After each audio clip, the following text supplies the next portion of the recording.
All right, Broncos country, good morning, good morning. How is everybody doing today on this game day morning as we are set to take on the Miami Dolphins on the road? It's a game that's filled with a lot of intrigue, a lot of storyline. I'm super excited for this game, even though it's probably going to be a pretty ugly Denver Broncos loss, but nonetheless, we're trying to avoid an 0-3 start here to the season, and the Denver Broncos are going to be playing in desperation mode today. We've got Antelope in the house. What's going on, my brother? Good to see you. Good to see you.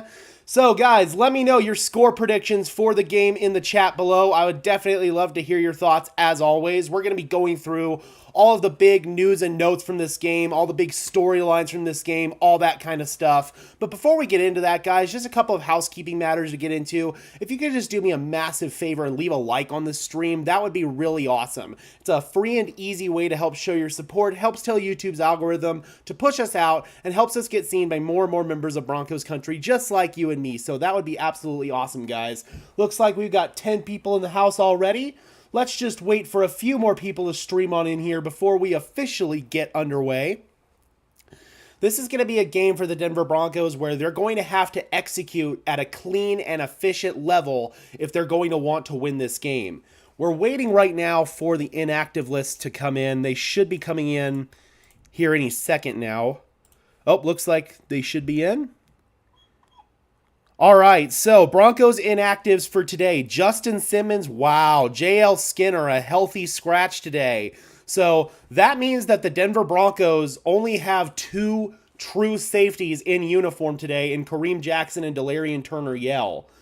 Antelope says, you think we'll get to see Riley Moss today? Well, he's not on the inactive list, so that means Riley Moss is going to make his NFL debut today. So that's going to really help out the Denver Broncos. He could very well supplant Damari Mathis as the second boundary corner alongside Pat Surtain. I would not be surprised at all. We got Mr. B in the house, says, need to score a lot in this game, likely. Absolutely. Merlot says, run the ball and use play action 100%. And that's something that we're definitely going to talk about. Antelope says, Jalen Waddle is inactive. That is very huge. And again, we'll discuss that a little bit further as well. But that's going to have major implications for this game without a doubt. Further inactives for the Denver Broncos, Justin Simmons, JL Skinner, the new edge rusher Ronnie Perkins that they perked off of the Patriots practice squad. Frank Clark also inactive, no surprise there. Rookie center Alex Forsythe inactive, and then Elijah Garcia inactive. So we'll come over here and we will pull up the Miami Dolphins inactives.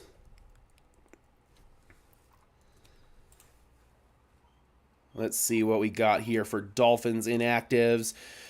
So Skylar Thompson, obviously, he's their third-string quarterback. He will be available as the emergency third-string quarterback if Tua or Mike White both get injured. We've got Jalen Waddle inactive. That's going to be huge. Wow, Eric Ezukama, that is another big one. That's one of their reserve wide receivers and somebody that I fully anticipated to take a big step forward. Cam Smith, their rookie corner, kind of surprised by that one too. He's somebody that, talking with the hosts of the Miami Dolphins Syndicate channel, that they were really hoping he'd take an elevated role in this game. Salvon Ahmed, the running back, so that means we're probably going to see quite a bit of Raheem Mostert today, of course, who's their starter. Also, Devon Achane, one of their rookie running backs, a guy that I really wanted the Broncos to draft. He figures to have a big role in this game against the Broncos. Tackle Keon Smith and tight end Tyler Kroft are also inactive for the Miami Dolphins. So with Jalen Waddle not being in this game, that's going to make things at least a little bit easier for the Denver Broncos to be able to contain this high-flying Miami Dolphins offense. This means that we're probably going to see Pat Surtain on Tyreek Hill, mano-a-mano, shadowing him pretty much the whole game. So that's something that was probably going to be a bit of a question mark in the event that Jalen Waddle did play, because I know Damari Mathis has had his fair share of issues. Don't get me wrong, Damari Mathis has really struggled, but in terms of pure raw vertical speed, if there's one guy on the Denver Broncos roster who could really keep up with Tyreek Hill just running vertical routes, that would be Damari Mathis. So I would have probably seen certain situations where Damari Mathis would have covered would have covered Tyreek Hill, and then we would have put PS2 on Jalen Waddle. But now we don't have to worry about this scenario. The Dolphins, they're going to depend on guys such as Robbie Chosen, who they called up from the practice squad, formerly known as Robbie Anderson. Cedric Wilson's going to have to step up. Braxton Berrios is going to have to step up.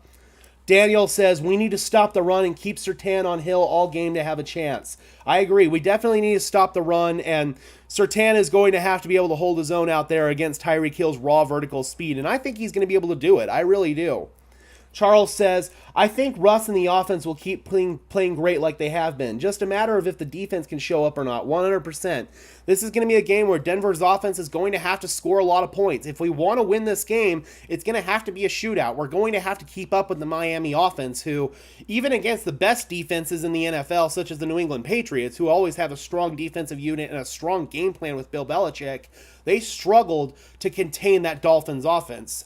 The Dolphins definitely got slowed down a little bit, but they weren't completely stopped. Obviously, with Vance Joseph, who is certainly not Bill Belichick in terms of defensive minds, I'm really curious to see how he's going to scheme up this game plan in order to stop the Dolphins offense, especially, obviously, with not having Justin Simmons back there. And then also, we only have two true safeties that are in uniform today, in Kareem Jackson and Delarian Turner-Yell. With Riley Moss now healthy, that actually opens up the door for the Denver Broncos to do a few different things to help fill that void with Justin Simmons out.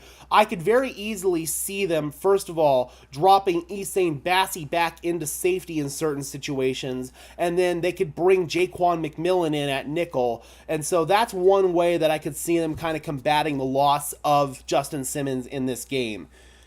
We got Robert in the house that says, my gut feeling is this can really be a win. Gut for the last 2 games was negative. Maybe it's the underdog in me. Yeah, I hope so, man.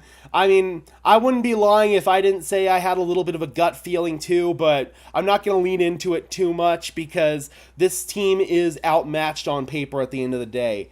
We got Joe Vincent in the house says, I just feel like this isn't the game I wanted to test the defense. Bad matchup for us. For sure. It is a very bad matchup. I mean, Delarian Turner-Yell really struggled when he got thrown into the fire last week against Washington after Kareem Jackson got ejected. Now, he's going to have K-Jack alongside him, but he's going to have to fill that Justin Simmons role. I, again, would feel a lot more comfortable and confident dropping Essane Bassey back at safety and then bringing in Jaquan McMillan at nickel. With Delarian Turner-Yell, boy, he really has struggled. I mean, he got burned over the top for that touchdown to Sam Howell threw to Terry McLaurin in the Washington game. It just has not been pretty whatsoever from him. So I'm really curious to see if Delarian Turner-Yell can at least hold his own out there. Not super confident about that, especially if they can scheme him up on Tyreek Hill, have to cover Tyreek Hill over the top. That's going to be a problem. The Epic Gamer says, we need our offense to score 70 points to win. I don't think 70 points. I mean, but I could very easily see Miami being able to put up 42 points or something like that with relative ease. So this offense is definitely going to have to keep up with them. But if our defense can step up and they can at least contain some of the Dolphins' other weapons besides Tyreek Hill, obviously Braxton Berrios, Robbie Chosen, or Robbie Anderson, whatever you want to call him, Cedric Wilson, with Eric Ezukama being out, that's a very interesting and active. But the biggest key to stopping this Miami Dolphins offense, guys, is going to be to keep them off the field. The Broncos are going to have to go on long, extended, sustained drives in all 4 quarters. They're going to have to go on 6-7 minute drives, and in order to do that, they have to establish the run game and commit to it for all 4 quarters. The Broncos did a pretty good job establishing the run game, at least in the first half of the Washington game, but in the second half, they completely failed to commit to it, and that's part of the reason why we lost that game. So the Broncos are going to need to find a consistent run game. Javonte Williams, we need a big day from him.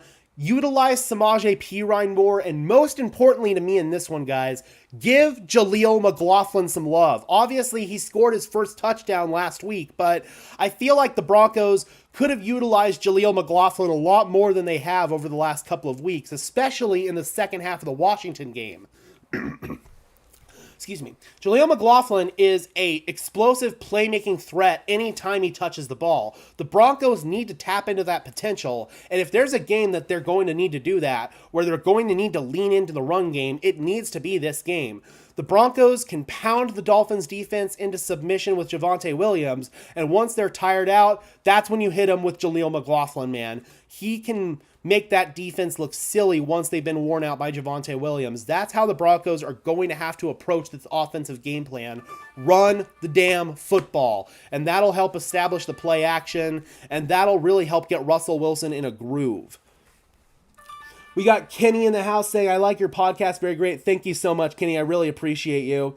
Evan Berg says, how's the weather supposed to be in Miami? Is it hot and muggy or okay? It's hot and muggy. It's hot and muggy. Let me double check it real quick. Yesterday, I believe it said 86 degrees and 74% humidity. Let's see here. Yeah, 86 degrees, and right now the humidity is at 67%, but I anticipate that possibly going up. So yeah, not a great weather day there in Miami, that's for sure. Broncos are going to have to predicate today on hydration, hydration, hydration. And it really sucks for the big guys because they have to find that optimum medium level of hydration, because if they underhydrate, they're going to cramp. But on the converse side, if they overhydrate, they're also going to cramp. So that's one where the Broncos are definitely going to have to be pounding the Gatorade, taking those little honey stinger things, you know, all the stuff that you see guys do on the sideline to try to stay hydrated. Jay Fresh says, how will our pass rush mash up with the Dolphins line? So the Dolphins line has actually played surprisingly well, despite not having their best player in left tackle Teron Armstead. Excuse me. Just smoked a bowl. It's catching up with me. But despite not having Teron Armstead, the Dolphins' offensive line has really played well. Their backup left tackle, Kendall Lamb, who is prone to getting beat by speed rushers. So I'd keep an eye on them potentially putting Nick Bonito on Kendall Lamb throughout most of the game, actually. But besides that, Isaiah Wynn at left guard's played well for them. Connor Williams at center is solid. Austin Jackson has definitely improved at right tackle, and then Robert Hunt at right guard. So they have a strong, formidable offensive line. This is going to be a game where we need to see guys like Zach Allen step up. Tua gets uncomfortable when he's more susceptible to interior pressure. So if the Broncos can generate some interior pressure, i.e. Zach Allen, we need a big game from you, bro, then that'll definitely give the team a chance. We got D-Rock in the house. What's going on, buddy? Good to see you. DS says, I'm sorry, Gage, the Broncos don't stand a chance in this game. I don't think they really do either, but last time I really thought the Broncos went into a road game and they had no chance in hell. It was Week 9, 2021 against the Dallas Cowboys. That was the game right after the Von Miller trade. I thought the team was going to go into Dallas and get trounced. This team went back and they beat Dallas 30-16, and those 16 points Dallas scored were in the fourth quarter in garbage time. I'm not saying that's going to happen here. Miami is a much different animal, but if it makes any sense, I kind of have that same gut feeling, but obviously the analyst and the logistical realist in me says that the Denver Broncos are going to lose this game. But the analyst and logistical realist in me also says that the Denver Broncos can and will probably make this game at least entertaining. I don't think it's going to be a blowout. My final score prediction that I had the other day, and I'll ring true with it now, is Denver 24, Miami 35. That's what I think the score is going to be in this one. I think if our defense can hold Miami's offense to 35 points, that would be a win, honestly. And offensively, if we can get some long, sustained drives going, that's going to really help. But at the end of the day, the Dolphins have the key difference maker, and that's number 10, man, Tyreek Hill. The Dolphins are going to be able to get a big play or two out of Tyreek Hill. The Broncos have always struggled to contain Tyreek Hill, and that's going to be the big difference maker in this one. DS says, we had Tim Patrick that game. We did. Oh, I remember that incredible deep ball that Tim Patrick caught from Teddy Bridgewater. That was a really beautiful catch from Timmy P. I remember how dominant he was in that game. But at the same time, man, we also have Marvin Mims in this game. So with Marvin Mims, they have to commit to utilizing him all fourth quarters. The Commanders started to take away Marvin Mims in the second half. But if the Broncos have to force feed him, they will, because he is their most explosive threat on offense offense right now, at least out of the receiving core. The most explosive playmaker just in general on offense, I feel like, is Jaleel McLaughlin, and that's why today needs to be the day where Jaleel McLaughlin is utilized more than he has been. Let's see here. Let's catch up with the chat here. Estevan, what's good? Good to see you. We got David SLC in the house. Dolphins defense. I mean, the Dolphins defense, man, that's going to be really interesting. Obviously, the Vic Fangio revenge game. We got Brent Suhu in the house. I'm not getting my hopes up. No Simmons. D hasn't proven they can stop anyone. I'm not going to hold my breath either. But again, I don't know. I have this weird gut feeling, but I'm not going to lean into and trust my gut. I'm still going to trust the logistical analyst side of me that says the Broncos are going to lose this game. But again, man, I don't know. It just feels different, man. It feels like the Broncos are going to go into this one desperate. But obviously, there's storyline galore with this one. First of all, Vic Fangio, first time facing against the Broncos since his firing. I bet he's looking at the Broncos' defensive situation right now and kind of laughing. But at the same time, the Dolphins' defense, it's really been kind of a tale of two games. In the first game against the Chargers, they really struggled against the run. They failed to blitz, except for really in the fourth quarter, when it did matter most. To Vic Fangio's credit there, he did blitz when it mattered most. But the Dolphins' defense kind of got gashed by the Chargers in week one, but their offense, obviously, their offense was just completely on in that game, and they outshot the Chargers in that one. Week two, their defense did tighten up a little bit against the New England Patriots, but that's going to be really interesting to see how Vic Fangio goes about attacking the Denver Broncos offense that I would argue could be a little bit more potent and explosive at times than the New England Patriots. And as we all know, Vic Fangio's defense is prone to getting exposed at times to more explosive offenses, especially when they're in early stages of growing and the five defensive backs together aren't all on the same page and they don't have all that chemistry and communication. So we could see a blown coverage touchdown to Marvin Mims in this game. I would not be surprised at all. D-Rock says, a wounded animal are most feared. Absolutely. Robert says, Judy is a Miami native, so maybe he contributes more than last week. That's definitely true, man. Judy is going to want to go into his hometown and he's going to want to show out. But just like Esteban says here, if the Broncos are going to want to win this game, they're going to have to pound the rock. It's that simple. We need better edge play from our defense. Absolutely. We need guys like Nick Benito. He's going to have to step up again. He had a good game last week. Jonathan Cooper had a key strip sack. So if our two young edge rushers can step up. But Randy Gregory, man, you're our highest paid guy, and you've arguably been one of our more disappointing edge rushers out there. So I want Randy Gregory to step up. DS, yes, Riley Moss is playing. Jesus, sorry. My group chat with the rest of the Syndicate hosts. Gotta shut that up. Sorry, guys. There we go. Okay.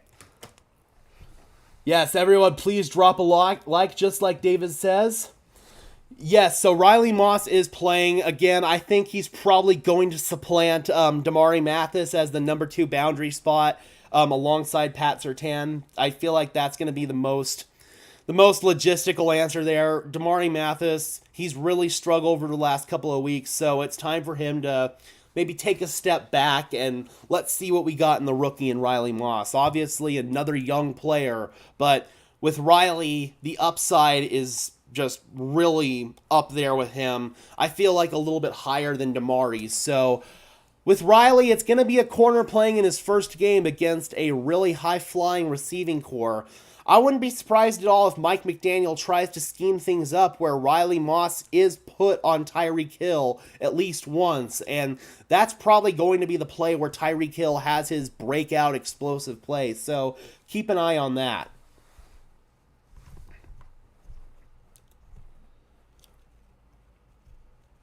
Yes, but Chargers are trash and can't stop anyone on defense. It's true. Their defense is garbage, but the Broncos defense hasn't really shown any signs that they're better than the Chargers defense is right now. Okay, maybe a little bit in the first half of that Washington game, but just the way that Eric Bieniemy, Ron Rivera, Jack Del Rio, those guys made adjustments in that game. And you could argue that the Dolphins are an even better team at making adjustments to what their opponents do with Mike McDaniel. However, Vic Fangio isn't exactly the best at making adjustments to what their opponents do. So that's where I again feel like the real weakness is here. Now, obviously, another angle we have to talk about here is Bradley Chubb. Bradley Chubb was traded away to the Miami Dolphins from the Denver Broncos for a first-round pick, Chase Edmonds. But at the end of the day, man, that Bradley Chubb trade is looking better and better for the Denver Broncos. Obviously, it gave us the first-round pick that we used to trade for Sean Payton, and ever since Bradley Chubb got to Miami, he's been a massive, massive disappointment.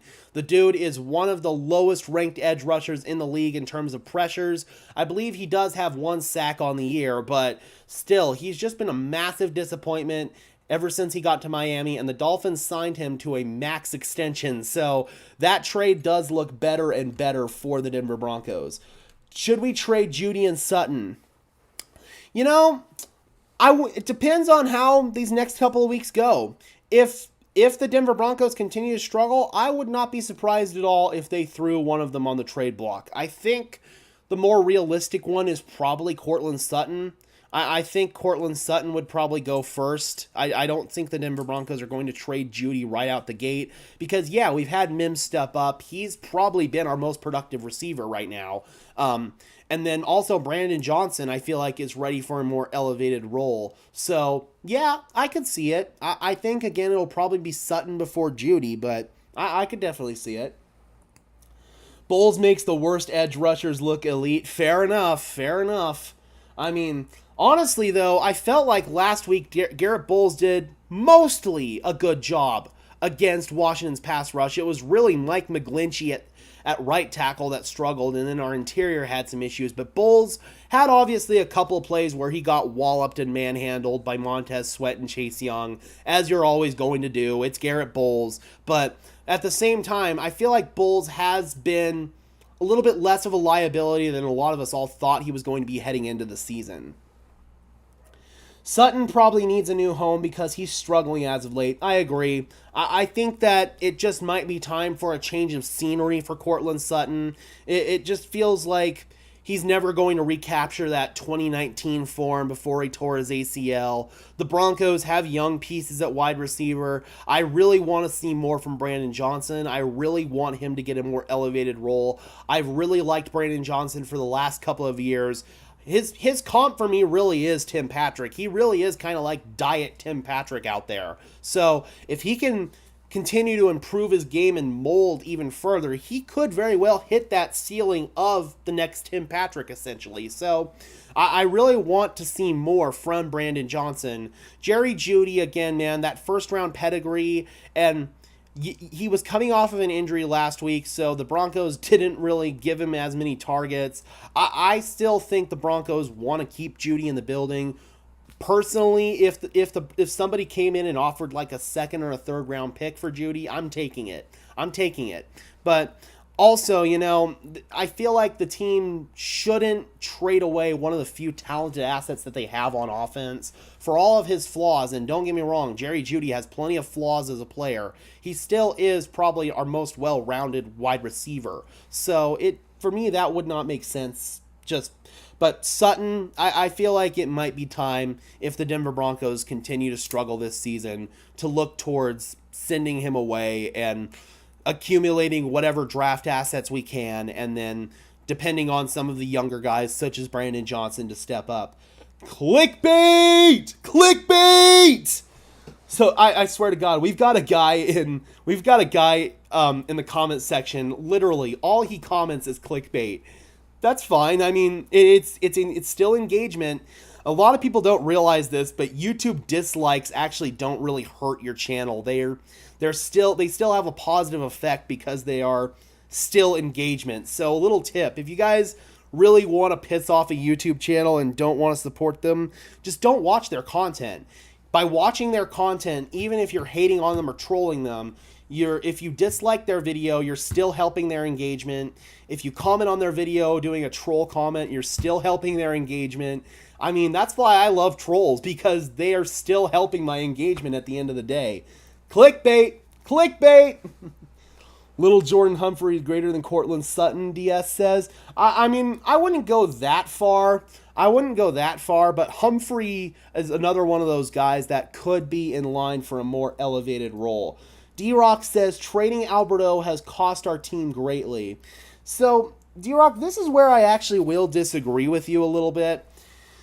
I was out there pretty much every day at training camp with Alberto Cuebanom watching him.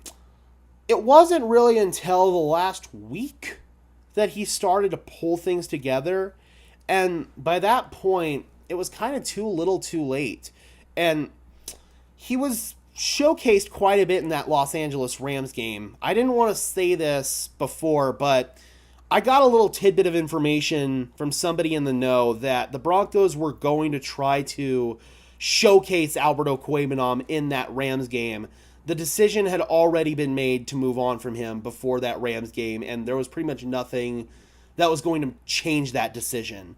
And so they were trying to showcase him to see if they could get trade value for him. And at first, nobody wanted to pull the trigger.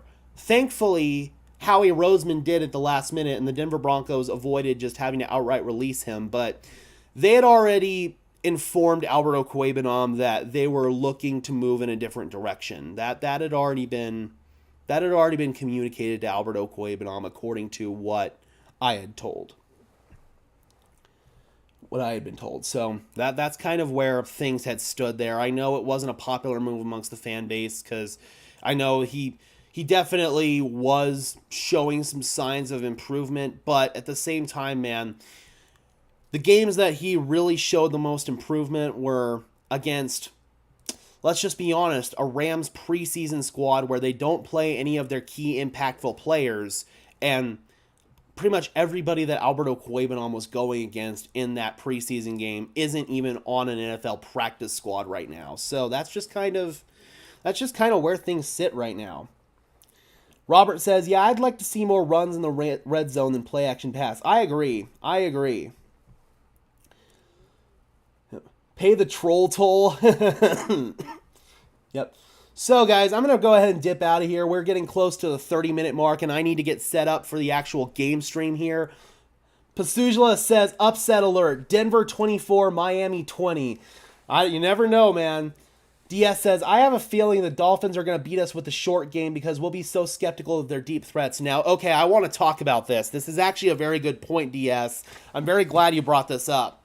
Vance Joseph, man, one of my biggest qualms with him is he plays a lot of off coverage. So you'll see the DBs lined up 5, 6, 7 yards off the ball.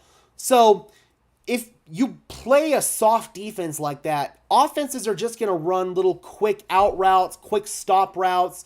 They're going to take advantage of that soft shell. I mean, we saw Sam Howell in the Washington game just pick up a quick, easy 5-yard completion, a quick, easy 3-yard completion, a quick, easy 9-yard completion. And sure, Denver's defense did a good job of tackling and keeping everything in front of them. But at the same time, I mean, you're getting picked apart by 1,000 paper cuts, essentially. So the Broncos, with this Dolphins offense, are going to kind of have to pick their poison a little bit. I think they might have a very similar game plan, though, where they do play a lot of off coverage to try to take away that big play threat from Tyreek Hill. But at the same time, I could see them playing press coverage on the other side with some of their other receivers. You know, Braxton Berrios, I don't know necessarily how well he would do winning off the line against press coverage. Robbie Chosen or Robbie Anderson, whatever the hell you want to call him. Cedric Wilson, you know, those guys, I feel like the Broncos could afford to play more tight coverage, but with Tyreek Hill, you simply cannot play press coverage against Tyreek Hill. I do not care if it's Pat Surtain that's guarding him. If you play tight press coverage against Tyreek Hill, you are capital F-U-C-K-E-D. I mean, you are screwed. So that's something that you do not want to do, is play tight man coverage on Tyreek Hill. You need to basically bracket him most of the game and keep a safety over the top of him almost at all times. That's why I'm curious to see if they maybe drop Essane Bassey back into that role, because he can at least keep up with Tyreek Hill somewhat in terms of raw vertical speed. We got Exotic Gaming saying, I I just think keeping Manhurts and Troutman was showing the value less of a deep threat tight end on paper and would want to run the ball more. That's exactly it, actually. The Broncos offense, they already figured they had that deep threat tight end in Greg Dulcich. They want to live in heavy personnel. They want to run the football, and that's why they need blocking tight ends such as Troutman and such as Manhurts. It just sucks that Greg Dulcich got hurt because that took away such a big element. I'm kind of surprised, honestly, that they haven't promoted Lucas Kroll from the practice squad because he can do some of the same stuff that Greg Dulcich can. He's more of that athletic vertical threat tight end, whereas guys such as Troutman and Manhurts are more of like blocking guys. Robert says, yes, no more lining up 12 to 15 yards off. Makes me wonder about Vance Joseph. I mean, it's really, you got to pick your poison when you're going against some of the best receivers in the NFL. And Washington's receiving core, I feel like, is a little bit underrated with Terry McLaurin, Jahan Dotson, De'Ami Brown. I mean, those guys can all get some vertical speed over the top. So, yeah, man, I feel like Denver defensively may have a similar game plan, and that'll definitely leave us a little bit exposed to getting picked apart in the short passing game. All right, guys, so I'm curious, what is your score prediction for the game?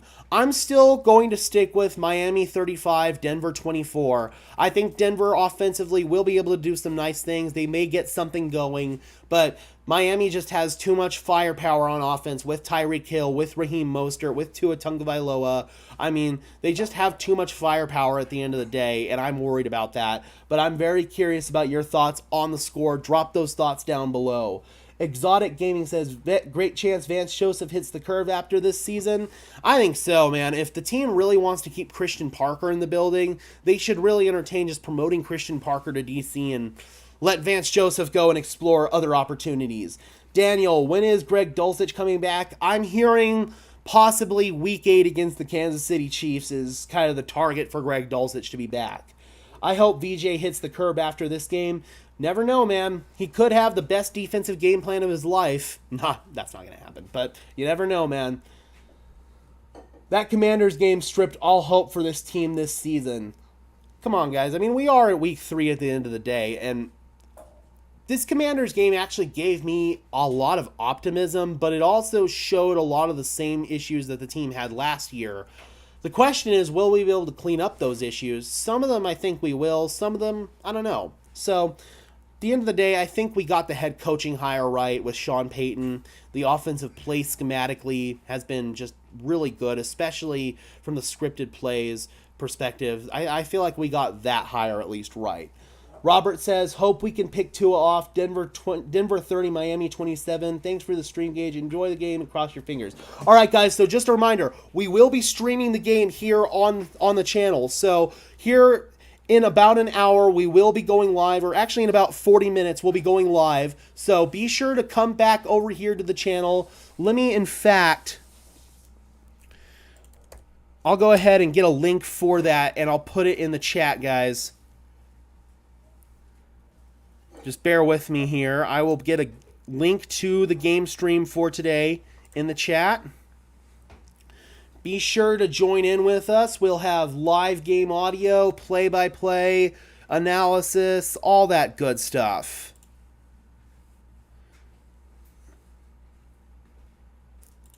Sorry, guys. Just bear with me for half a second here.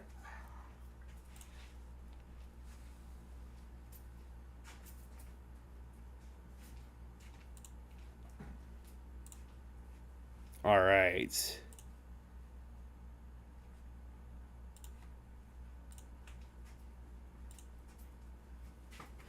Pasugula says, Miami faces Denver between 2 divisional games. A good spot for the Broncos. All right. Here we go, guys.